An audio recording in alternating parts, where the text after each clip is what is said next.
So the gold price is now below its key 200-day moving average, the gold price in US dollars.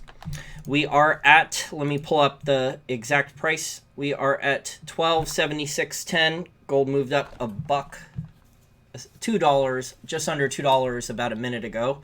And silver is at $15.04. There is an interesting article that Craig Hemke, aka Turd Ferguson of the TF Metals Report, put out last week, showing with good charts, talking about the gold market, talking about how basically the bullion banks are attempting to knock the paper gold price in US dollars below its key 200-day moving average. I believe that support level, the key support level, was 1280, so we are below that. However, there are fundamental reasons for why it's not going to be knocked a whole bunch lower than that. I mean, it could go in the short term. Anything can happen. It could go a little bit lower. But there is the law of diminishing returns, where these paper manipulation, bombings, where in a minute with these high frequency trading algorithms and at illiquid times in the futures market, when a normal rational short seller who would normally want to sell into strength when the price was rallying instead of just dumping and blowing out stops, we are now in a situation where spending $1 billion dumping paper futures contracts in the gold market, you do not get the bang for the buck you used to. I remember when I was first in the gold market from like 2007 to 2010, how $1 billion or a couple $1 billion worth of papers futures contracts dumped would have taken weeks, if not months, for the price to recover. And we're just in a situation here with the law of diminishing returns. On the fundamental side, though, I would argue that there has been many thousands of tons of physical gold that has gone from west to east, that has left the vaults of the LBMA, left the vaults of Western central banks over the last 10, 15, 20 years, and gone to Russia, gone to India, gone to China, PBOC vaults, etc. Also to private citizens. So as that happens, they have less physical metal to do, the leases and the swaps to pledge as collateral. The other thing, and I talk about this more than anyone else, well, Steve St. Angelo does too, and he does a great job covering the miners, the costs at least, but it is all about the costs of the miners. And the miners have been, if you hold the miners, I've tried to stress this for a very, very long time. I've learned an enormous amount about the gold and silver mining industry for the decade now that I've been covering natural resource stocks and mining stocks, built up a good context list. I know a lot of the key people in the industry.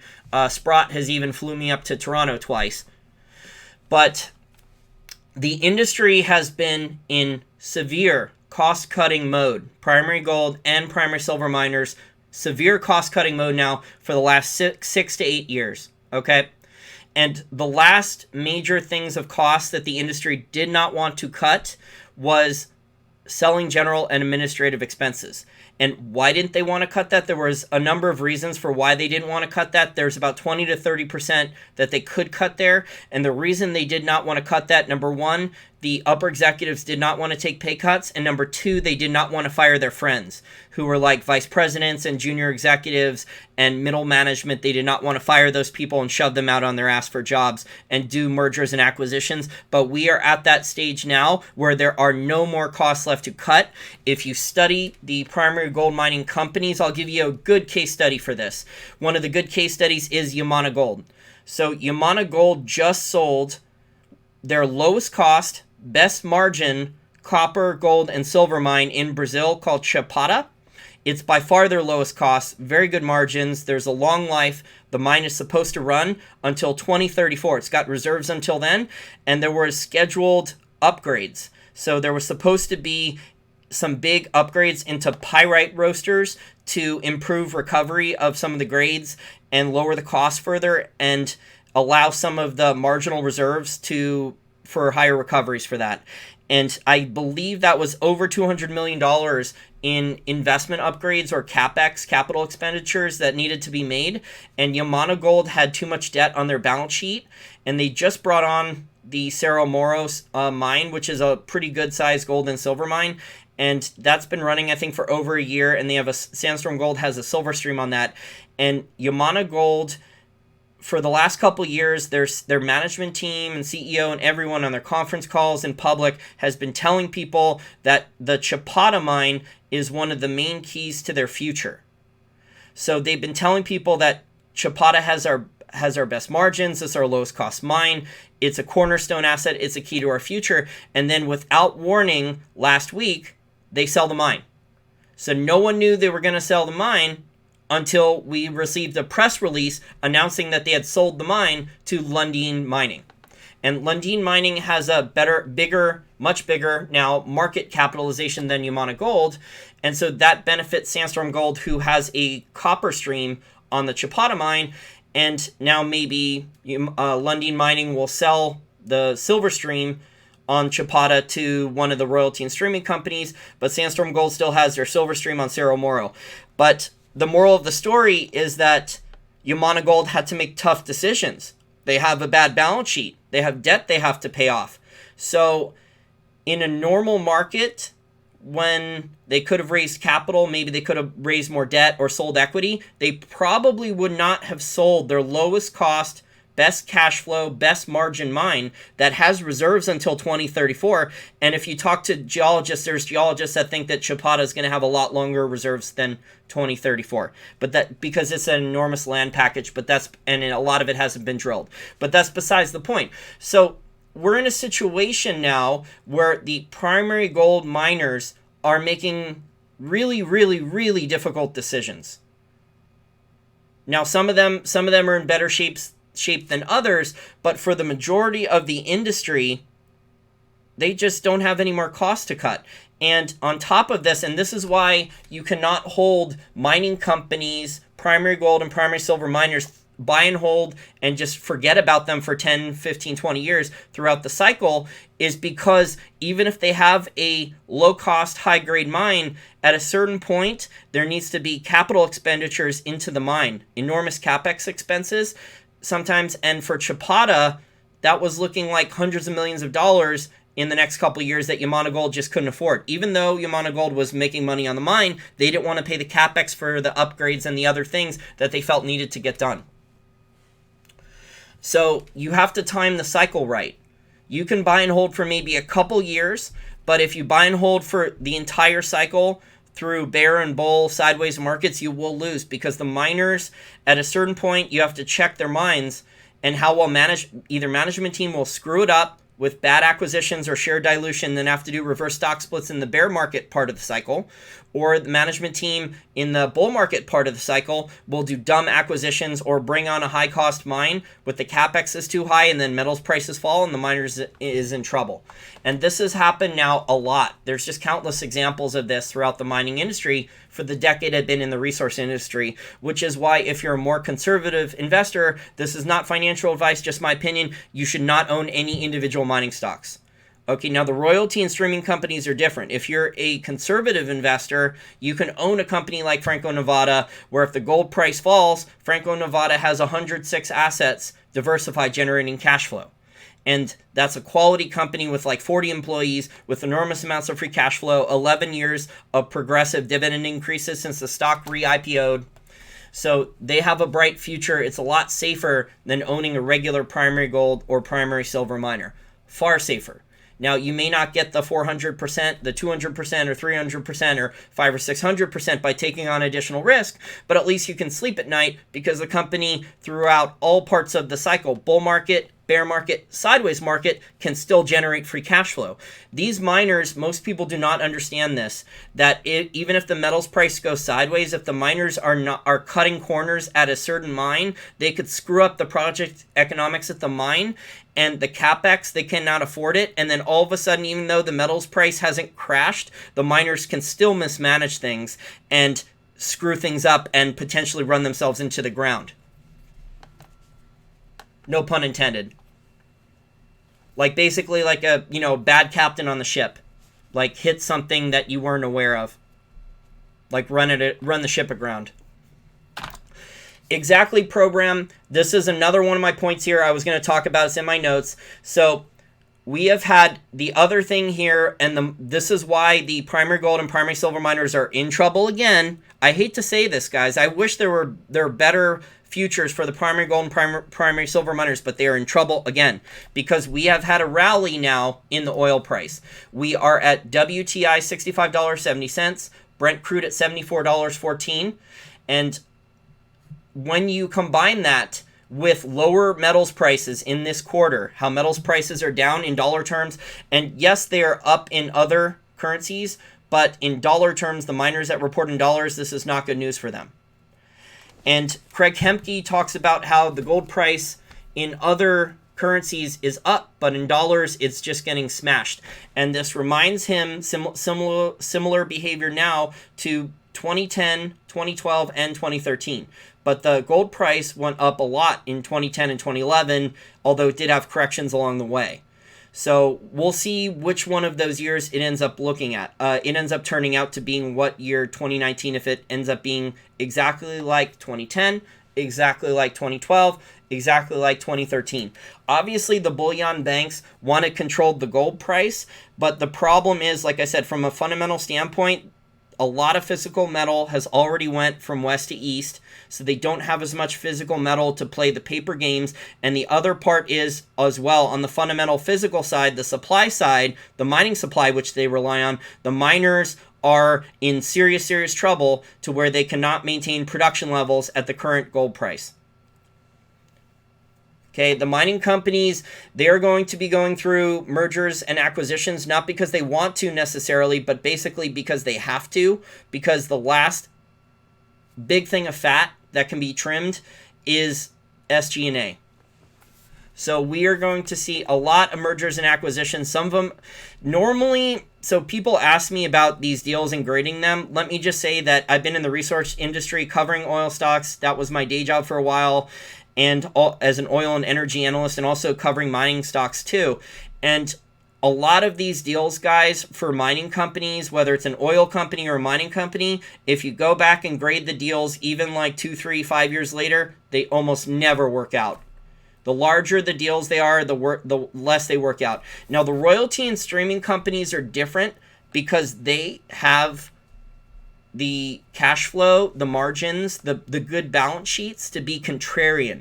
So when there is blood in the streets, they can be opportunistic. They have the resources to go and do those deals. Go and do those good deals. Got tongue-tied. Give you an example of this. I forgot to mention this in my Franco-Nevada video.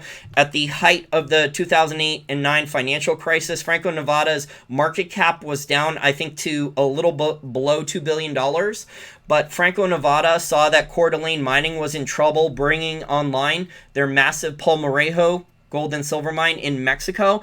And Franco-Nevada, because they had a good balance sheet and they had cheaper cost of capital and access to much cheaper credit than Coeur d'Alene did. And Coeur d'Alene was very close to bankruptcy. And if they didn't complete that mine, they wouldn't have got the cash flow and they would have been in immense trouble, probably bankrupt within a couple months.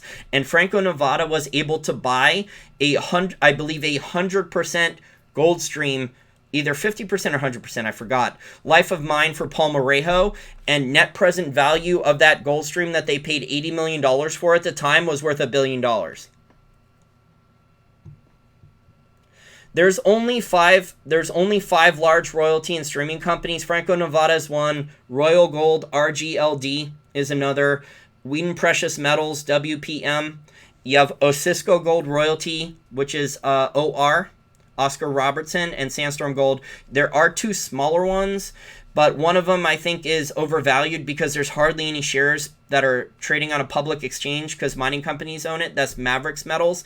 It has a $400 million market cap, but they only have around 25,000 ounces per year of gold equivalent ounces of production. Sandstorm Gold has around 3 times that, and their market cap isn't 3 times that. So I would say relative valuation, Mavericks Metals is overpriced. If Mavericks crashed, I would be, this is just hypothetical, not financial advice, just my opinion. If Mavericks crashed a lot, then that would be a buy to me. If Franco-Nevada, but Franco-Nevada I think is the blue chip in the sector. And Wheaton Precious Metals now that the tax issues are resolved, I think Wheaton's going to get back to focusing on growth because they had to reserve a lot of extra money to settle some of those CRA lawsuits and the tax situation. But those are the two largest, is Franco and Wheaton Precious Metals. The other two small royalty and streaming companies below Sandstorm Gold, and they're too small for me, are Metalla and Abitibi. And Abitibi doesn't really focus on growth. It pays a dividend, and Rob McEwen owns a large portion of the shares. So basically, they pay him a dividend.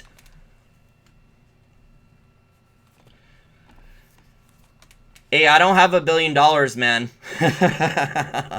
But I want to thank my Patreon account contributors for allowing me to keep the show going, and also for the kind person who sent me $200 one-time donation over the weekend for doing the Steve St. Angelo interview. I appreciate it. Yeah, so the gold price in the short term, it could go down, but there are the fundamental problems that I mentioned that it's not really going to go much lower because the miners are, to use a boxing analogy, the miners are just getting hit body blows and they just took a blow to the head and they're on the ropes and they're really woozy and they're about to fall over. Now, there are some miners that are in better shape than others, like Pan American Silver is in good shape. Mag Silver is a junior, and I believe they have a really low-cost, long-life silver mine that's going to go into production with Fresnillo, I think, 2020.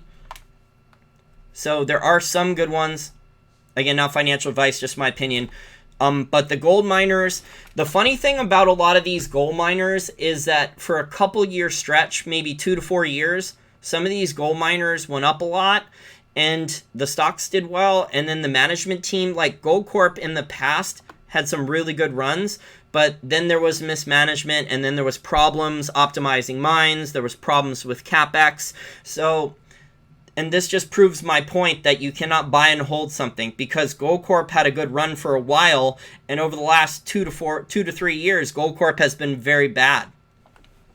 And they've just had enormous operational problems. And that's why I'm sure a lot of Goldcorp shareholders have been very frustrated.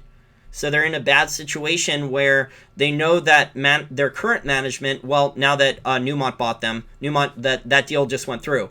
But prior to that deal going through, they knew that the current Goldcorp management could not optimize their assets and was not running things right. So they needed new management. But then when Newmont bought them, Newmont got like a pretty good deal for it. But there's always the risk, though, when these two large gold miners merge or an acquisition, that there's going to be big problems, because these are massive gold mines. There could be hidden costs. There could be, even though there's a lot of research and due diligence involved in a deal that large for many billions of dollars, there's always, 1 or 2 important things that may have been overlooked or been hidden or something like that to make sure the deal got done.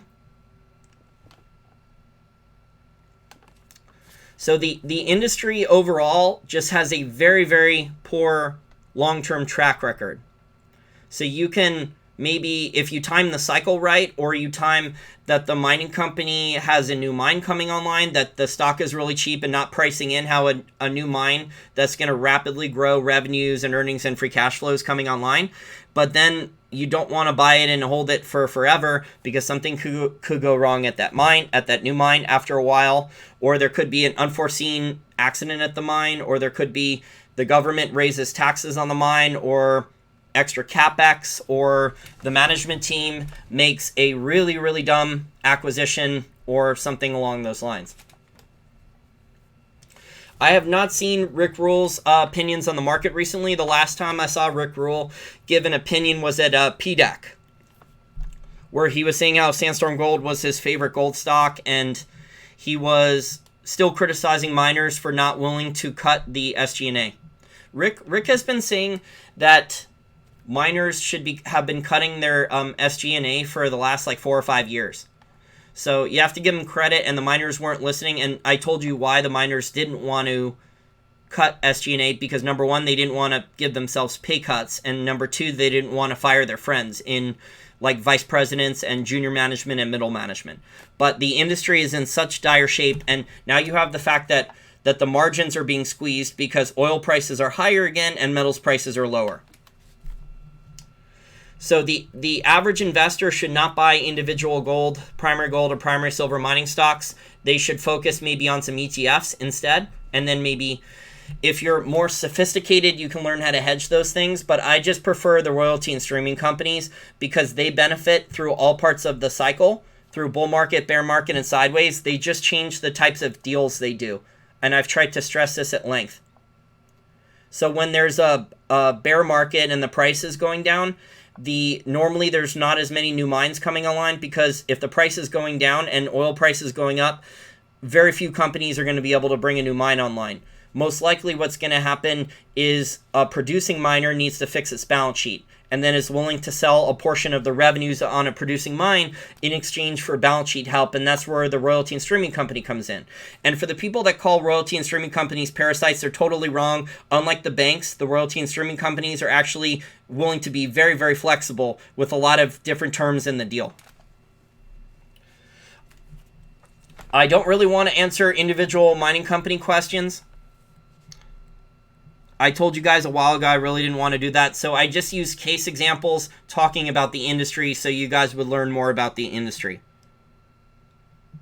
But with the paper price manipulation game, there is a big law of diminishing returns, because in the past, when I was first getting into the gold market, reading Ed Steer's newsletter about manipulation in 2007 and 8 with the price chart showing the paper price manipulation, and this was before high-frequency trading algorithms would really come in and just attack the price. But those manipulations that would come in, and the return on investment for those was much, much higher. It would take weeks, if not months, sometimes even 6 months or a year for the price to recover a long time ago. And now we're in a situation where over a couple weeks, the price can recover pretty quickly. But we're at a dollar index right now at 97.3. So the dollar is still pretty strong. So it is headwinds for the gold price, but I don't expect the gold price to crash, even though the traders, the trend traders, and the HFT algorithms will see that the gold price in dollars is below its 200-day moving average. If the gold price goes much lower in dollars, it's gonna really, really hurt the miners. And we're gonna see this in a lot of the Q2 2019 earnings announcements from the primary gold miners and also the primary silver miners. They're just not gonna have the good numbers. So the people out there that are there may be a couple beats, but most likely not. Most of the industry will not. Most of the industry is going to continue to underperform, because there really are just no more costs to cut, unless the management team, like the senior management team, wants to start firing most of middle management, or do a merger and acquisition. And things can happen in mergers and acquisitions where, if you're the CEO of a company, you're going to have to fire your friends. Maybe. It depends on the terms of the deal. Because it's either you or them. And that's where the mining industry is getting to, where very difficult decisions are being made. I'm sure if Yamana Gold's balance sheet was better, they would not have wanted to sell a producing mine that was their lowest cost mine and best margins. But they did.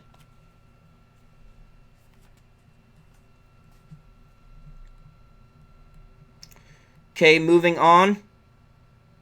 Yeah, so I encourage you guys, if you have not seen my live stream show on Franco, Nevada, take a look at that. There are also excellent articles below that video in the information section from Pierre Lassonde, who's been in the mining industry for over 4 decades. And he talks about, in some of the interviews that I linked you guys to, there's 3 or 4 of them. And these are old interviews, but they're really, really good. And he talks about why precious metals royalty and streaming companies can adapt and benefit through all parts of the cycle. Bear market, bull market, and sideways markets. They can just change the types of deals they do. So when the gold and silver price, for example, when the gold and silver price starts going higher, then you will see the royalty and streaming companies adapt, and they will start doing deals to help build new mines. We're not doing Game of Thrones theories on this channel. I do watch Game of Thrones, but I'm not doing any theories. Okay, so Chipotle, Mexican Grill, Tilray Marijuana Corp. So I talked about Tilray in a live stream show I believe August 2018, so last summer. And The stock at that time, it had gotten, my dad was talking about it, had gotten as high as like $214 a share approximately on September 19th, 2018.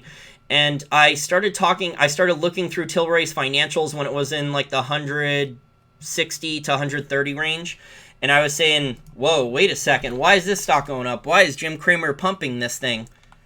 Like, the disclosures that were in the Tilray annual report and their quarterly reports were, this company may never make money. We have a track record of never making money. Some of the disclosures were just crazy. You can go back, and I may link you guys to that if you want to go back and listen. But now Tilray, it took some time, but Tilray is now down to $51.82. I believe it's down 90% from its all-time highs less than a year ago. And the CEO and other high-ranking people in Tilray have been dumping shares like there's no tomorrow. They've been doing it for a while, which one of the worst signs that the company may be in trouble and the stock price may be in trouble is if management actually starts dumping massive amounts of their own shares. So sometimes, like the CEO or a vice president or upper management may need to sell a certain amount of shares to fund like a purchase to buy a new house or fund a kid's college or something along those lines. But if there's like massive repeated amounts of share sales, it's a big red flag in my book. Just like on the reverse of that, if there is actual insider buying, what I think this is probably the best indicator, besides like if you look through the financial statements of the company, if there's revenue growth, earnings growth, either maintaining or increasing margins or free cash flow growth. So those are like some of the key fundamental parts of a successful growth company. But another key metric for telling whether or not a company, the stock price may go up, is if you see senior management go on the open market and start to buy a lot of stock. And not a one-time purchase. We're talking like, different boards of director members, different senior management, and there's insider buying. So I think that's one of the key metrics. Now, sometimes it could be a mistake and a fool, because management teams are well aware of this. So sometimes if the company is close to bankruptcy, you can see an Elon Musk situation where last year he went and bought a lot of shares, I think once or twice on the open market to try to calm people down. But you have to look at that with the financials of the company. I'm not familiar if Peter Thiel's on Tilray or not, but unless things drastically changed at Tilray, the last time I looked at Tilray, they were growing expenses faster than revenues.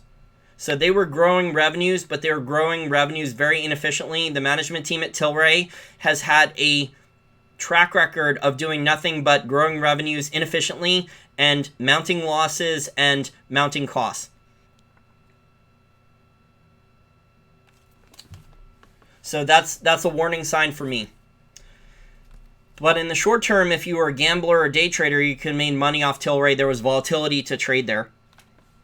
Chipotle, I wrote about in a free review. I used to write these a long time ago, but it's just not worth it because it took like many hours of my time, and I gave them away for free many years ago. But Chipotle, I believe after the first food poisoning incident, the really large one, I think it was 2012. I think it was like end of 2012. Yeah, it was the end of 2012. The stock was like around almost $500 a share, and it dropped down to like $260 a share by the end of 2012. And I was talking about Chipotle back then, how basically it's a really solid business because you don't have to be, they're not doing rocket science over there. Okay, there's a great book if you want to understand how business really works and analyze businesses. It's called Buffettology. I believe it was written by the ex-wife of one of Warren Buffett's sons. I think Mary Buffett, she kept the name. And Buffettology is a really good book, and it just divides all businesses into 4 types of businesses. So every single business on planet Earth, unless it's like a government-run business because the government can change the rules, but if it's a private sector business, it fits into 4 categories. And either it's a high profit margin, high turnover business, where, so the best example of those businesses are rare. They very rarely go up for sale. And the royalty and streaming companies are high profit margin, high sales, or high turnover businesses. But those businesses are normally privately owned by families and are not on stock markets. You have a low profit, high turnover business. The example of that would be Chipotle, which is why I combined it here, talking about Chipotle. So when Chipotle, and it was a really sad situation how dozens of people died of food poisoning, I think in the Boston metro area and the Seattle metro area. By the way, guys, if you talk off the record, and some of my friends and business contacts who have spoken with Chipotle management people, they say that it was corporate sabotage, corporate espionage, because they were so anti-GMO. But they didn't countersue, but their investigation revealed that it was a man-made strain of E. coli that had never been seen before in the world. So it was really unfortunate. Their brand got hurt for a long time, and it took them years to recover. I'm looking at the stock chart now of Chipotle, and it took them a solid, let's see here, it took them a solid 2.5 years, basically, to get back to those levels again. 2.5, 3 years. To get back to those levels. But if you bought Chipotle when there was blood on the streets and you realized that it was a really solid business, that they sold a lot of tacos and burritos, they didn't make a lot of money for each thing they sold, but they have millions and millions of customers who really appreciate their brand, and that eventually their brand would recover, at least for large amount of their customers it would. And so that was a really good buying opportunity to buy with blood in the streets, a very solid business at $260-something a share in that range. And now Chipotle, 7 years later, almost 7 years later, is at $701 a share. So almost threefold returns, almost triple your money. But Chipotle is a low profit margin, high turnover, high sales business. So this goes back to Buffettology. If you want to learn about investing and understand business, I highly recommend reading Buffettology. Business schools don't teach this. I know because, I don't know what Harvard Business School teaches, but I was in an MBA program for a year before I dropped out of the classes and realized I knew more than my professors and I was wasting my time and money there. But business schools don't teach this, and they should. Okay, it should be like 101. There should be a beginner's class, how to understand business and how all businesses basically fit into 4 categories.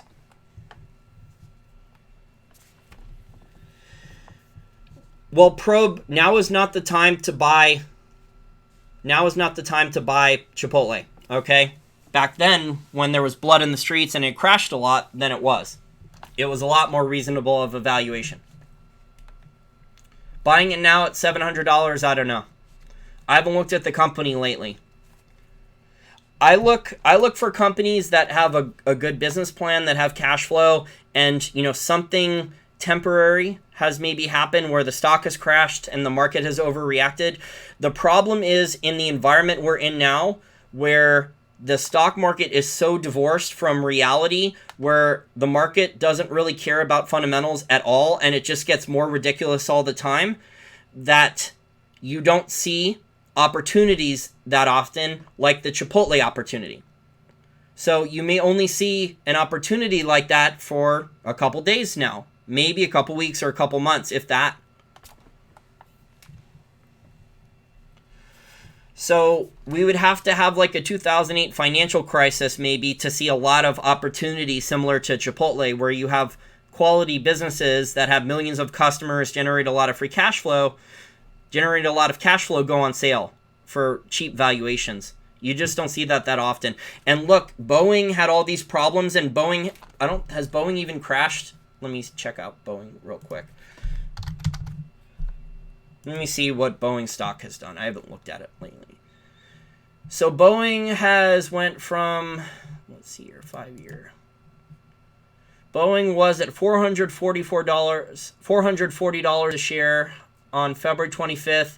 And then after the autopilot stuff, it dropped down to 362. Now it's back around 375-ish. See, I don't think Boeing's a bargain yet.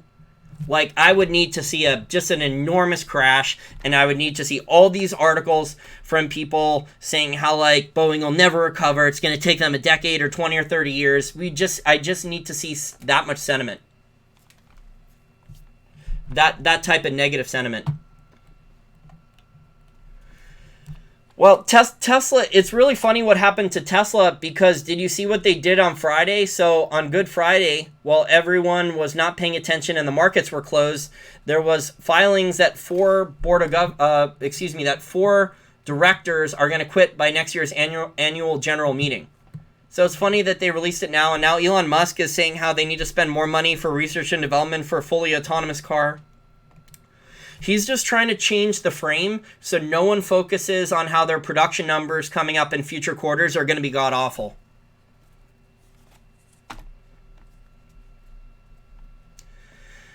Pavel Petrenko says the Fed is buying stocks. Stock market is not real anymore. I would agree. And we have QE programs from China, QE programs from a lot of other countries as well. Well, the central banks are making the wealth gap even worse. That's one of the main problems.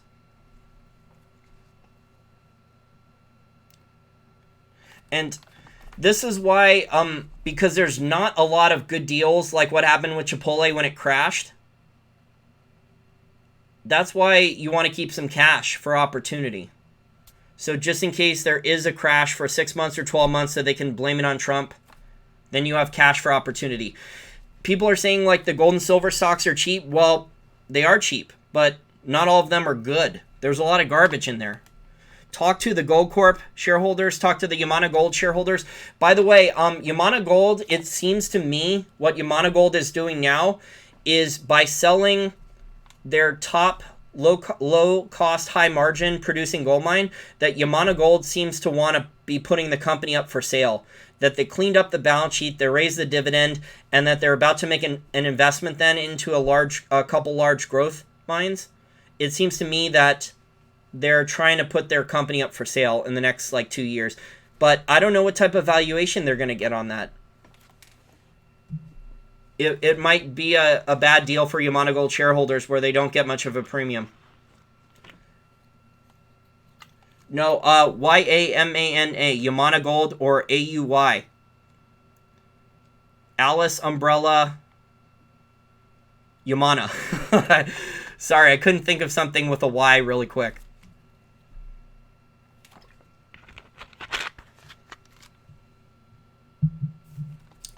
I would rather, if I had a lot of cash, I'd rather own rental properties right now. I would rather have rental properties.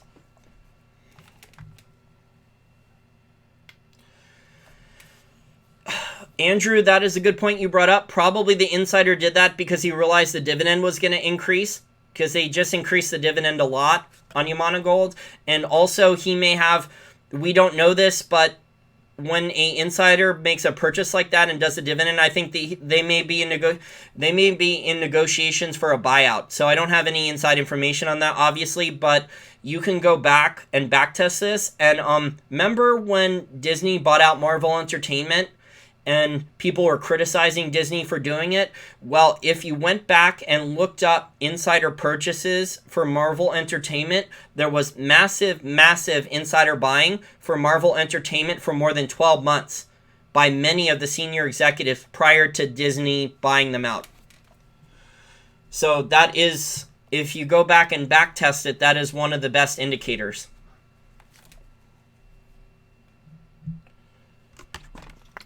Of future top stock performance, stock price performance.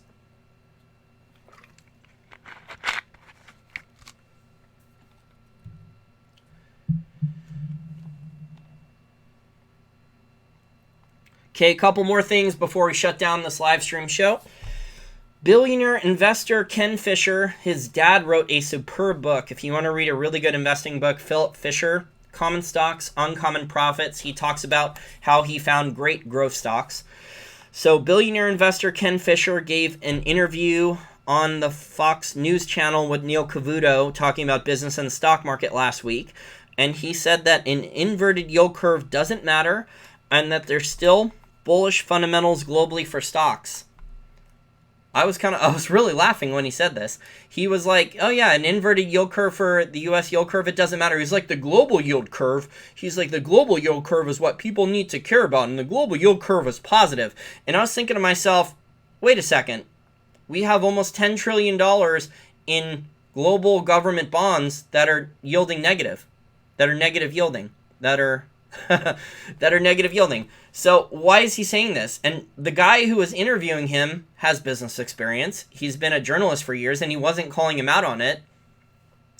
And then I was like, well, this guy, to me, he's obviously rich and successful, but he seems like one of those investors that is always bullish, that is always a permabull, and he's trying to ascribe some type of fundamental justification for why the stock market should go higher. Meanwhile, all the economic data from whether it's China or Europe, the European Union, or Germany, or the United States, the economic data I see is bad. In fact, here's a new one. 2/3 of American chief financial officers are predicting a recession by the summer of 2020. Okay, let me just... While 2/3 of American CFOs see the storm clouds gathering of another recession within the next 18 months, almost 87% say the recession will strike by the first quarter of 2021. According to the latest Duke CFO Global Business Outlook survey released Wednesday, 67% of those surveyed predicted the U.S. economy would be in recession by the third quarter of 2020, and 84% believe a recession will be begun by the first quarter of 2021. The survey generated responses from more than 1,500 chief financial officers, including 469 from North America, and additionally showed that 38% of respondents predicted a recession by the first quarter of next year.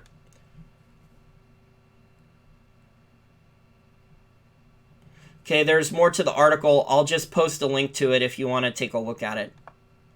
But we got a couple more stories here before I wrap things up. There was a poll that found most people are okay with raising taxes, but only if other people have to pay higher taxes.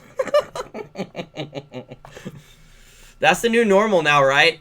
Where everyone's apathetic or myopic or morally bankrupt.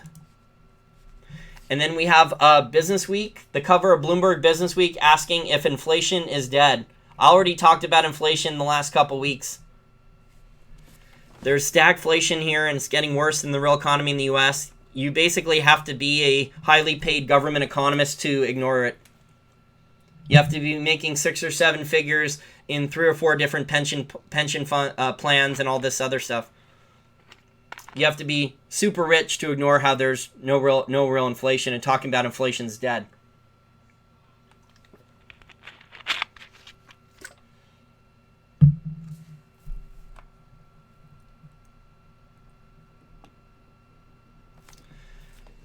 So we got a lot of crazy things going on. It'll be interesting to see what happens, but it looks like in the short term, gold's going to go down. If you have cash, there will be good gold stocks that go on sale, but that doesn't mean all gold stocks are good. So be very careful out there. Let me take a look at listener questions and comments, and then I'll wrap this thing up because I'm going to the gym.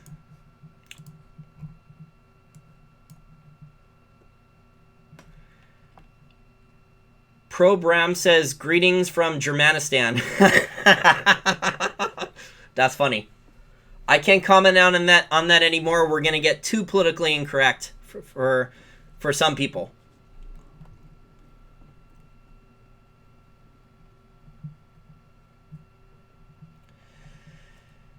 What do I think about Equinox, Ross Beatty's California project? I don't trust the California government, man.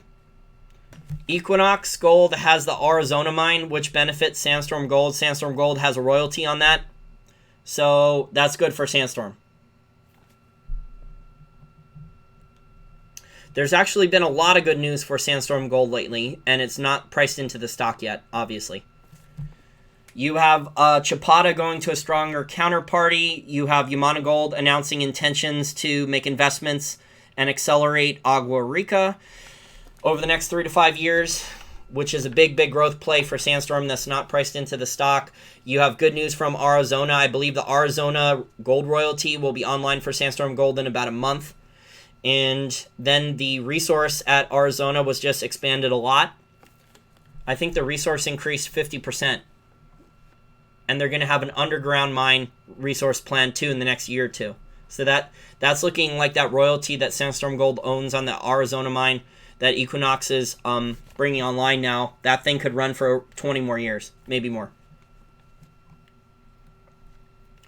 Yeah, the miners are getting destroyed. They're down more than the gold price. I think people are well aware about the margin problems that I just mentioned. So the oil price has had a big rally. Remember, the oil was like in the low to mid 40s a couple months ago. Now we're back at what did I say the oil was? Let me just pull it back up. We're at 65.70 Brent. Excuse me, WTI 65.70 and Brent at 74. So we 74.14. We've had big rallies in oil, and you combine that with the metals prices in dollars down, that's going to really hurt margins. And this is why I've been saying for years now that the miners need to hedge their oil costs. I think you've seen First Majestic Silver make one investment into one of their mines where they just made a natural gas LNG upgrade at the mine. So now they're using cheaper natural gas instead for the mine. So that to me looks like a smart long-term investment because now they're not as vulnerable to fluctuating oil and diesel prices. But you don't see a lot of miners doing that. And you don't see miners hedging oil prices. I mean, when there was blood in the streets and oil was at $40, $45 a barrel, right? The miners should have hedged then. Lock in that price, and you know what your costs are going to be. You control your costs. You have more fixed costs than normal, and you can have a better margin. But the miners just don't do this. They routinely make dumb mistakes all the time, with very few exceptions. And in a bear market cycle, the miners at certain mines, they don't even make the money for their capex.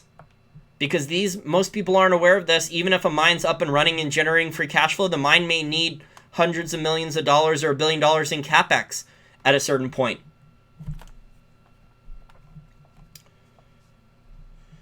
Okay, well, we're at 46 minutes. There's a lot more questions and comments coming in. I don't have time for all these. There's a Caps playoff game tonight, and I'm going to the gym. And you guys can have a great rest of the week. And I'll check in if there's any interesting stories or events that come up. Otherwise, have a great week. Okay, bye.